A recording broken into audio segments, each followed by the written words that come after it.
स्वागत है आपका। ब्रेक के बाद भारतीय अंतरिक्ष यात्री शुभांशु शुक्ला अंतरिक्ष से वापस आ गए हैं। शुभांशु शुक्ला के साथ 3 अंतरिक्ष यात्री एक कैप्सूल के जरिए अमेरिका के कैलिफोर्निया तट पर उतरे। शुभांशु के अंतरिक्ष से वापस आने से जहां एक ओर भारत में खुशी की लहर है, वहीं शुभांशु की ये यात्रा भारतीय मानव अंतरिक्ष कार्यक्रम के लिए काफ़ी महत्वपूर्ण मानी जा रही है। आइए आपको एक रिपोर्ट दिखाते हैं और बताते हैं कि कैसे ये यात्रा भारत के लिए काफ़ी महत्वपूर्ण साबित हो सकती है। The ocean there, Dragon is about to touch down in just a few seconds here. करोड़ों भारतीयों के साथ दुनिया की नजरें टिकी थी कैलिफोर्निया के तट पर। अरबों निगाहें उस पल के इंतजार में खड़ी थी जब एक्सियोम 4 मिशन सफलतापूर्वक वापसी के लिए इतिहास रचने के करीब थी। 18 दिन का लंबा इंतजार भारतीय समयानुसार करीब 3 बजे खत्म हुआ। शुभांशु शुक्ला के साथ 3 अंतरिक्ष यात्री की धरती पर वापसी के साथ। शुभांशु जब कैप्सूल से बाहर आए तो उनके चेहरे पर वही चिर परिचित मुस्कान थी। हाथ उठाकर उन्होंने सबका अभिवादन किया। शुभांशु के चेहरे पर सफलता की चमक थी तो संतोष भी साफ नजर आ रहा था। ये क्षण भारत के लिए भी ऐतिहासिक था, क्योंकि शुभांशु पहले भारतीय हैं जिन्होंने किसी निजी मिशन के तहत अंतरराष्ट्रीय अंतरिक्ष स्टेशन की यात्रा की और सुरक्षित वापस लौटे। दरअसल एक्सियोम 4 की धरती पर सफलतापूर्वक वापसी के साथ अंतरिक्ष कार्यक्रम में एक नए युग की शुरुआत हो चुकी है। बहरहाल मिशन के दौरान शुभांशु ने न केवल भारतीय अंतरिक्ष प्रयासों का प्रतिनिधित्व किया, बल्कि वैश्विक स्तर पर वैज्ञानिक शोध और तकनीकी प्रयोग में भी अपना बहुमूल्य योगदान दिया। इसलिए एक्सियोम 4 मिशन को भारत की वैज्ञानिक क्षमता और अंतरिक्ष अनुसंधान में बढ़ते कदमों का प्रतीक माना जा रहा है। मिशन पायलट के तौर पर शुभांशु की जिम्मेदारी लॉन्चिंग और वापसी के दौरान स्पेसक्राफ्ट उड़ाना, उड़ान के दौरान सिस्टम की जांच करना, आईएसएस के साथ डॉकिंग की प्रक्रिया को संभालना और बोर्ड पर होने वाले ऑपरेशनों में सहयोग देना शामिल रहा। आईएसएस पर प्रवास के दौरान शुभांशु ने विभिन्न शोध प्रयोगों को अंजाम दिया। वह स्पेस बायोलॉजी, बायोटेक्नोलॉजी, स्वास्थ्य विज्ञान और सांस्कृतिक प्रतिभाग से संबंधित 60 से ज्यादा प्रयोग को अंजाम दिया, जिनमें से 7 भारत के नेतृत्व में हुए। शुभांशु ने योग के प्रदर्शन और क्रू के पोषण के साथ शून्य गुरुत्वाकर्षण में भारतीय भोजन पर फोकस करने जैसी योजना को भी बखूबी निभाया। शुभांशु शुक्ला ने स्पेस सेंटर में अपने प्रवास के अंतिम सप्ताह में किसान की भी भूमिका निभाई। अनुसंधान के तहत अंतरिक्ष में खेती के प्रयास के तहत मूंग और मेथी के बीज उगाए। उन्होंने पेट्री डिश में सफलतापूर्वक अंकुरित हो रहे बीजों को आईएसएस पर एक स्टोरेज फ्रीजर में रख दिया। दरअसल ये खेती अंतरिक्ष में हो रहे एक शोध का हिस्सा है, जिसमें ये देखा जा रहा है कि सूक्ष्म माइक्रोग्रेविटी अंकुरण और पौधे के शुरुआती विकास को किस तरह से प्रभावित करता है। राष्ट्रपति द्रौपदी मुर्मू और प्रधानमंत्री नरेंद्र मोदी ने शुभांशु शुक्ला की सकुशल वापसी पर खुशी जताई। प्रधानमंत्री नरेंद्र मोदी ने एक्स पर लिखा, मैं पूरे देश के साथ ग्रुप कैप्टन शुभांशु शुक्ला का स्वागत करता हूं, जो अपने ऐतिहासिक अंतरिक्ष मिशन से पृथ्वी पर लौट रहे हैं। अंतरराष्ट्रीय अंतरिक्ष स्टेशन का दौरा करने वाले भारत के पहले अंतरिक्ष यात्री के रूप में उन्होंने अपनी समर्पण, साहस और पथ प्रदर्शक भावना से करोड़ों सपनों को प्रेरित किया है। ये हमारे अपने मानव अंतरिक्ष उड़ान मिशन गगनयान की दिशा में एक और मील का पत्थर है। बहरहाल शुभांशु की यात्रा मिशन अंतरिक्ष की तरफ एक कदम भर नहीं है, बल्कि भारत की एक बड़ी छलांग है, जो न सिर्फ देश को विश्व गुरु बनाने में मदद करेगा, बल्कि आने वाली पीढ़ियों के लिए उम्मीद और प्रेरणा का स्रोत बनेगा।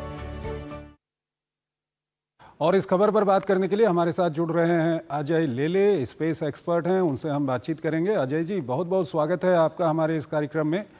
अजय जी, सीधा सवाल आपसे यह है कि इन 14 दिनों में शुभांशु ने क्या कुछ अंतरिक्ष के ऐसे रहस्य हैं जिनका अनुभव किया, जिनको सीखा, या जो वहाँ पर उन्होंने प्रयोग किए वो भारत के जो काम आ सकते हैं? क्या कुछ ऐसे प्रयोग हैं, ऐसे रहस्य हैं जो उन्होंने वहाँ पे सीखे हैं या अनुभव किए हैं? अजय जी। मेरे विचार से हमें खाली ये 18 दिन जो अंतरिक्ष स्टेशन पे रहे थे उसी के बारे में बात नहीं करनी चाहिए, क्योंकि उनका जो सफर शुरू हुआ था वो 2019 के ट्रेनिंग से शुरू हुआ था। वो पहले रूस में ट्रेनिंग हुआ, फिर भारत में ट्रेनिंग हुआ, किसी यूरोपियन एजेंसी के साथ ट्रेनिंग हुआ, फाइनली उनका नासा में भी ट्रेनिंग हुआ। सो उन्हें ऊपर जाने से पहले बहुत अच्छी तरह से हर पहलू के ऊपर ट्रेन किया गया था। अगर हम उनका मिशन देखें तो वो मिशन में भी शुरुआत में लॉन्चिंग में कठिनाइयाँ आई थी। वेदर के कारण मिशन डिले हुआ था, फिर इंटरनेशनल स्पेस स्टेशन में कुछ प्रॉब्लम्स थे।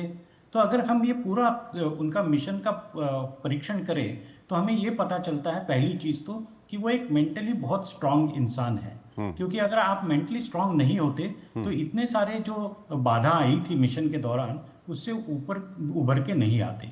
जब उनका मिशन सक्सेसफुली 25 जून को लॉन्च हुआ और उनका डॉकिंग भी सक्सेसफुल हुआ और इंटरनेशनल स्पेस स्टेशन में उनका जो 18 दिन का समय था वो बहुत महत्वपूर्ण इसलिए था क्योंकि उन्होंने काफ़ी सारी जानकारियाँ ली, काफ़ी सारे एक्सपेरिमेंट्स किए। वो एक बड़े ग्लोबल ग्रुप का हिस्सा थे। 4 अंतरिक्ष उनको मिला के गए थे। टोटल 60 एक्सपेरिमेंट्स किए गए थे ये 4 अंतरिक्ष द्वारा। अगर हम अब देखेंगे तो एक्सियम 4 एक प्राइवेट एजेंसी है, एक्सियम एजेंसी है, उनका ये चौथा मिशन था जहाँ पे वो अंतरिक्ष को लेकर आसमान में गए थे। एक्सियम का खुद का एक एजेंडा है कि वो खुद का पहला एक स्पेस स्टेशन एस्टैब्लिश करना चाहते हैं जिसको प्राइवेट स्पेस स्टेशन कह सकते हैं। सो पहले 3 मिशन में भी और ये मिशन में भी एक्सियम ने भी काफ़ी सारे एक्सपेरिमेंट्स किए थे। अगर हम पूरे एक्सपेरिमेंट्स की बात करें तो कम से कम मेरे विचार से 20-22 कंट्री से ज़्यादा लोगों ने ये एक्सपेरिमेंट्स डेवलप करने में हिस्सा लिया था। भारत के 7 स्पेसिफिक एक्सपेरिमेंट्स थे और शुभांशु शुक्ला ने 5 नासा के एक्सपेरिमेंट्स में भी कार्यभाग किया था। भारत के जो एक्सपेरिमेंट्स थे वो इसरो ने इंटरनेशनल स्पेस स्टेशन के लिए पहली बार ऐसे एक्सपेरिमेंट्स डेवलप किए थे। इसरो ने काफ़ी सारी प्रगति की है लेकिन आज तक इसरो के पास एक मौका नहीं था कि वो माइक्रोग्रेविटी में एक्सपेरिमेंट्स कर पाए क्योंकि अंतरिक्ष में जाने वाले शुक्ला ग्रुप कैप्टन ये पहले अंतरिक्ष यात्री हैं। सो इसरो के पास ये पहला मौका था कि वो इंटरनेशनल स्पेस स्टेशन में माइक्रोग्रेविटी में एक्सपेरिमेंट कर पाए।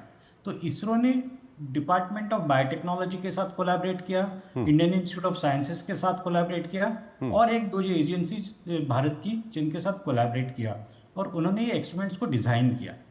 ये एक्सपेरिमेंट्स को हम 3 हिस्सों में देख सकते हैं। एक हिस्सा ये था कि वो मानव का माइक्रोग्रेविटी में सस्टेनेंस कैसा रहता है, उनकी बोन डेंसिटी के ऊपर क्या प्रभाव हो सकता है, उनके मसल के पेशियों के ऊपर क्या प्रभाव हो सकता है, ये काफ़ी सारी चीज़ें जानने की ज़रूरत थी और वो एक एक्सपेरिमेंट उसके लिए बनाया गया था। दूसरा जैसा कहा गया था आपके वीडियो में कि स्पेस एग्रीकल्चर के लिए एक्सपेरिमेंट्स थे, मेथी के ऊपर एक्सपेरिमेंट्स थे, स्प्राउटिंग के ऊपर एक्सपेरिमेंट्स थे। तो आने वाले दिनों में भारत का प्रोग्राम खाली ये मिशन तक सीमित नहीं है। आने वाले दिनों में भारत एक गगनयान प्रोग्राम करने जा रहा है जिसमें भारत के अंतरिक्ष आसमान में जाएंगे। जरूरी है कि भारत के अंतरिक्ष जब आसमान में जाएंगे तो उनको जो खाने की जरूरत होगी वो भारतीय मूल के लोगों को जिस खाने में रुचि होती है वैसे ही खाने की जरूरत होगी। तो ये एक्सपेरिमेंट्स एक agriculture in broad sense and Indian food in a narrow sense I can say की एक्सपेरिमेंट्स किए गए थे। और तीसरा एक्सपेरिमेंट माइक्रो अलगी के ऊपर था, तो बेसिकली ऑक्सीजन के बारे में, बायोफ्यूल के बारे में जानने की कोशिश की गई थी। सो भारत के जो आने वाले मिशंस हैं उसको ये एक्सपेरिमेंट्स का काफ़ी फायदा होगा। ठीक है अजय जी, काफ़ी विस्तार से आपने ये जानकारी दी। मुझे अब दूसरा सवाल आपके सामने रखने की ज़रूरत भी नहीं पड़ रही है। यहाँ पे काफ़ी विस्तार से आपने बताया कि वो क्या कुछ वहाँ से जानकारी लेके आए हैं और किस तरह से ये भारत का जो आने वाला मानव मिशन है उसमें काम आएगा। बहुत बहुत शुक्रिया अजय जी हमारे साथ जुड़ने के लिए और अपना विश्लेषण हमारे दर्शकों के साथ साझा करने के लिए। यहाँ पर हम एक छोटा सा ब्रेक लेंगे और ब्रेक के उस पार आज की कुछ और महत्वपूर्ण अंतर्राष्ट्रीय खबरें आपको बताएं।